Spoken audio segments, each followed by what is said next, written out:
ICICI prudential asset management company IPO ये एक ऐसी कंपनी है जो म्यूचुअल फंड्स के थ्रू करोड़ों लोगों के फ्यूचर को हैंडल करती है और आज ये कंपनी आईपीओ के थ्रू आपको अपना हिस्सा ऑफर कर रही है। तो चलिए सबसे पहले आईपीओ डिटेल्स देखते हैं। आईपीओ ओपन होगा फ्रॉम 12th to 16 दिसंबर और प्राइस बैंड होगा 2061 to 2165 रुपीज। ये कंपनी 1993 में इनकॉर्पोरेट हुई।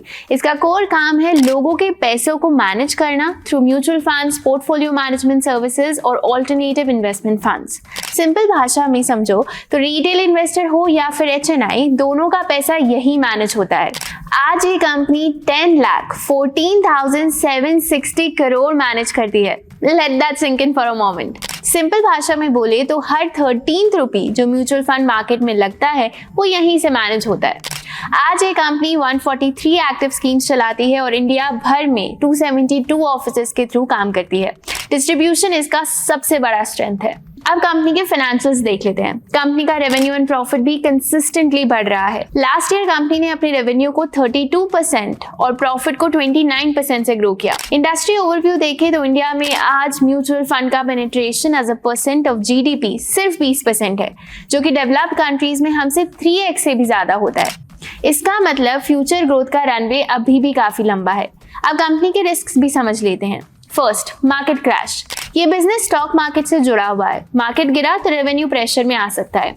Second, under performance of investment products. अगर कंपनी की स्कीम्स ने मार्केट से कम रिटर्न्स दिए तो इन्वेस्टर्स फंड छोड़ सकते हैं, जिससे कंपनी की फाइनेंशियल हेल्थ पर नेगेटिव असर पड़ेगा। और third, brand risk. ICICI prudential brand पर कोई भी नेगेटिव न्यूज आएगी तो उसका इम्पैक्ट कंपनी के बिजनेस पर पड़ सकता है।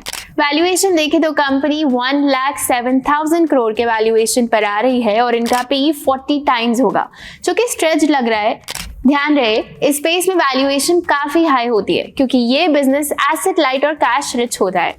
फाइनली मैं अगर इस आईपीओ को एक लाइन में समझाऊं तो ये कंपनी एक पैसा मैनेज करने वाली मशीन है। ये company SIP culture, long term equity investing और इंडिया के फाइनेंशियलाइजेशन ट्रेंड का डायरेक्ट बेनिफिट उठा रही है। तो क्या आप इस आईपीओ में अप्लाई करोगे? हमें कमेंट्स में बताइए। Investments in securities market are subject to market risks. Read all the related documents carefully before investing.